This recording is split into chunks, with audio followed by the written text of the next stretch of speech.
untuk menjadi atas laporannya sebagai administrasi. Jadi teman-teman perlu saya jelaskan di sini bahwa tanggal 24 Januari kemarin saya sudah melaporkan dugaan pemalsuan dokumennya saat perceraian itu ke Polda Metro Jaya, dan laporan kami sudah diterima, dan puji Tuhan tanggal 1 kemarin Om Gideon Tengker sudah di BAP ya atas laporan mengenai dugaan pemalsuan. Nah, di situ kita melaporkan saudari RAB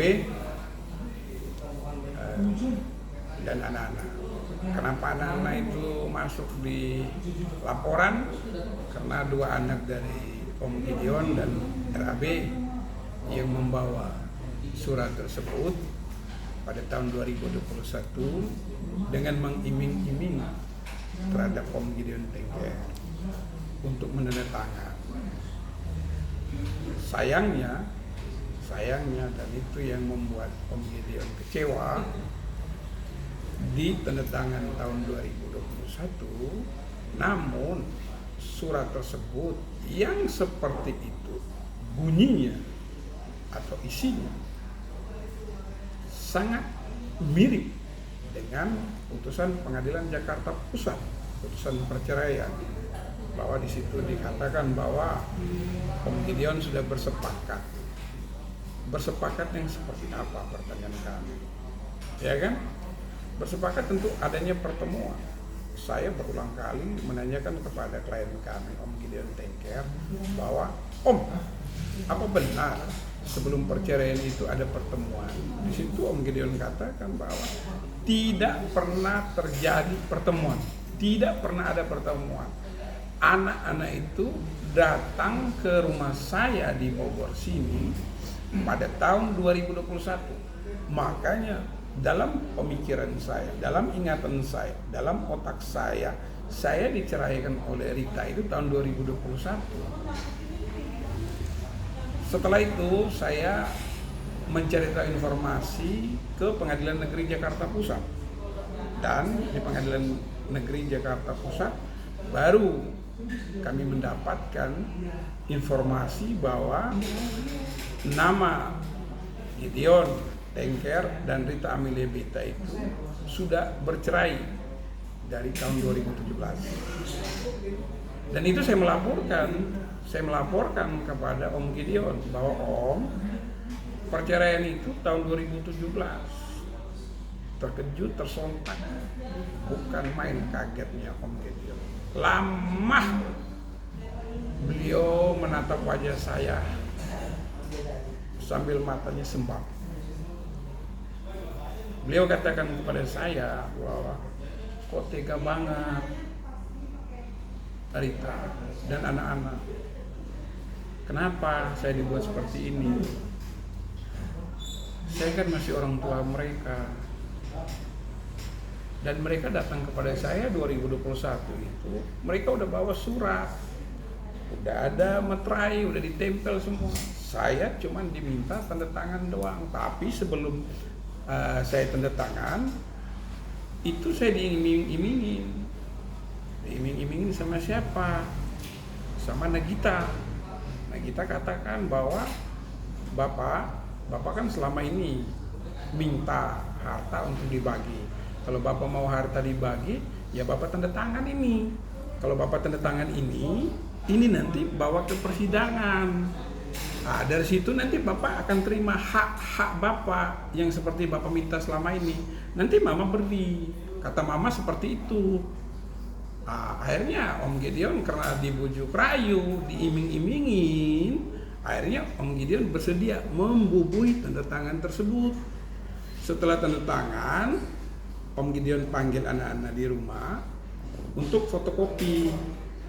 Om Gideon pegang fotokopi, yang aslinya tanda tangan asli tersebut dibawa pulang sama Nagita dan adiknya.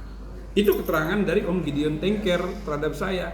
Dan keterangan ini saya bertanya kembali berulang-ulang terhadap Om Gideon. Saya bilang benar nggak, benar nggak, benar nggak. Om Gideon katakan pada saya bahwa anak-anak ini tidak pernah main ke tempat saya 2017. Mereka baru muncul ke rumah saya di tahun 2021 dengan membawa selembar surat yang isinya seperti ini. Saya bilang, Om, paling tidak kan Om baca dulu sebelum tanda tangan. Om ini kan sangat teliti, orangnya sangat teliti. Jadi seperti saya pun kalau bertemu Om, tanda tangan surat atau lain sebagainya, itu Om baca berkali-kali, baru Om membubuhi tanda tangan. Dan setelah Om tanda tangan, itu bukan langsung kasih ke saya surat-surat itu, tapi Om selalu menyuruh anak-anak itu fotokopi dulu. Pergi fotokopi, saya bawa pulang yang asli, yang kopian itu selalu disimpan Om. Jadi ini nggak bisa lepas ini. Dan Om kemarin mendesak saya bahwa gimana laporan kita. Saya bilang, Om sudah berpikir semua konsekuensi dari laporan pidana ini, semua bakalan dipanggil. Om katakan begini, ya memang seharusnya sudah harus dipanggil sesuai dengan perbuatannya masing-masing, mempertanggungjawabkan dengan perbuatannya masing-masing. Gua nggak ada pikiran, gua nggak ada urusan. Mereka udah jolimi gua, ya sekarang mereka terimalah dong, mereka dipanggil lah. Mereka harus mempertanggungjawabkan apa yang mereka buat sama gua. Kan mereka katakan bahwa dengan surat ini akan dipakai untuk maju ke persidangan. Tapi gua dicerai 2017. Kalau gua balik nih, yang dikerjain seperti ini, terima nggak? Saya bilang saya juga nggak terima. Ya begitu pun saya, jadi gue nggak punya hak apa-apa dong. Seharusnya kan kalau gue tahu mungkin gue bisa hadir persidangan. Kalaupun ada putusan, gue tahu gue pasti akan ajukan banding, kasasi, bisa PK. Tapi celakanya, gue tahu istri gue udah ceraikan gue dan udah menikah dengan lelaki lain. Itu gue tahu semua sudah lama. Macam mana lagi gua mau perjuangkan? Orang udah menikah pun belum membagi kebersamaan, harta bersama yang didapatkan itu. Jadi jujur, gua kecewa di sini. Kenapa gua dibuat seperti ini? Itu harta bersama yang di kawasan Tebet atau yang di Cempaka Putih, Bang? Jadi menurut informasi dari Om Gideon Tengker bahwa harta yang didapat selama perkawinan mereka ya. Jadi begini teman-teman, ini kan kita nih namanya pengacara, kita catat, kita masukin dalam tulisan kita, dalam gugatan kita atau laporan kita dan lain sebagainya itu berdasarkan pengakuan dari klien bahwa selama masa perkawinan mereka berdua itu mereka memiliki harta, rumah di Cempaka Putih, rumah di Tebet, di Kemang, ya seperti itu. Jadi bagiannya kita ya apa kata klien. Bang, berarti Om Gideon merasa kecewa dengan Nagita sendiri? Sangat kecewa. Makanya Om Gideon kan minta kemarin, ya kita lihat aja nih. Gua sih mintanya mereka datang gitu, hari bahagia gua, hari baik, hari ulang tahun gua, tapi nyatanya nggak ada yang datang. Lu lihat anak-anak gua nggak ada yang berani datang. Kenapa? Karena surat tersebut. Mereka udah tahu kalau mereka datang gua bakalan tanya, kalian tega loh sama papa sendiri, kalian buat surat seperti itu sementara mama lu udah ceraikan gua udah 2017. Kenapa lu buat surat seperti ini? Gue mau nanya, ini konsepnya siapa surat ini sampai kalian datang antar? Berarti Bang Erlas, berita yang lama ini terkait Om Gideon ingin memenjarakan anak-anak itu benar Bang ya? Bukan ya begini, bukan menginginkan atau inginkan menjarakan anak-anaknya enggak. Tapi kata bahasa hukumnya yang benar, mereka harus bertanggung jawab dengan apa yang mereka perbuatkan gitu. Umpama kalau mereka nggak perbuatkan, nggak juga sih. Ya mereka berbuat seperti itu, tinggal aja panggilan dari penyidik Polda Metro Jaya untuk mempertanggungjawabkan. Tinggal nanti ada bin, nggak bisa diwakilkan. Ini bukan perdata. Kalau perdata, RAB dan anak-anak bisa diwakilkan ke kuasa hukum. Tapi peristiwa pidana nggak ada. Peristiwa pidana itu, pengacara itu sifatnya pasif. Pasif dia di penyidik nanti. Yang berkompeten itu, yang dipanggil itu, yang didengarkan keterangan. Bukan pengacara.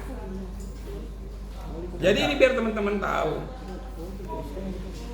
Perdata itu bisa diwakilkan.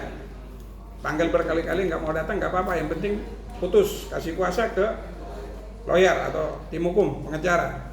Tapi pidana, lu didampingi betul. Tapi pengacara lu hanya mendampingi saja, sifatnya pasif di sana. Berarti memang Om Gideon dan anaknya memang sudah pure nggak pernah berbicara lagi Om ya, apalagi ketemu ya Om, bener Bang. Om tuh membuka saluran, Om orang baik, Om nggak dendam. Om kan bilang, kapan aja mereka datang. Yang penting, gua tahu tujuan mereka apa waktu itu datang bawa surat itu. Siapa yang suruh? Kenapa gua baru didatangin setelah bercerai sudah lama? Ada apa ini? Kok gua nggak pernah dikabarin? Dan celakanya, alamat rumah gugatan cerai di Pengadilan Negeri Jakarta Pusat itu alamat di Cempaka Putih.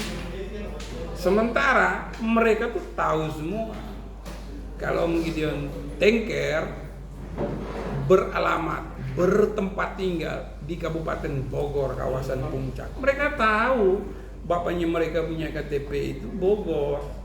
Kenapa? Ada apa ini nih? Sehingga papanya mereka nggak pernah tahu kalau ada gugatan. Dari mana mau tahu? Relas pemberitahuan dari Pengadilan Negeri Jakarta Pusat tidak sampai di Bogor. Makanya first take sebulan kayaknya itu langsung diputus. Dan tidak ada kesempatan banding kasasi, nggak ada. Kemarin waktu saya baca, saya mau ambil langkah hukum PK, peninjauan kembali terhadap putusan perceraian tersebut. Namun lagi-lagi di sini Om Gideon bilang gini, Ade, untuk apa kita PK? Dia udah menikah dengan orang, masa begitu? Udahlah, gua hanya minta yuk, gugat karena udah cerai, terus yuk sebagai pengacara tolong bantu gua. Saya bilang, udah Om, kalau saya sih ini sebenarnya sudah masuk perdata, oke, masuk pidana juga oke. Makanya saya melaporkan ke Om Gideon, melaporkan ke Polda Metro Jaya sebagai kuasa hukum Om Gideon Tengker atas perbuatan tindak pidana pemalsuan. Mengenai selanjutnya pengembangan itu ada di teman-teman penyidik Polda Metro Jaya. Saya melihat teman-teman cukup profesional ya. Nanti seperti apa, ada pengembangan mungkin ya, kita lihat aja nanti seperti apa. Oke, terima kasih Bang. Aduh. Kita lagi.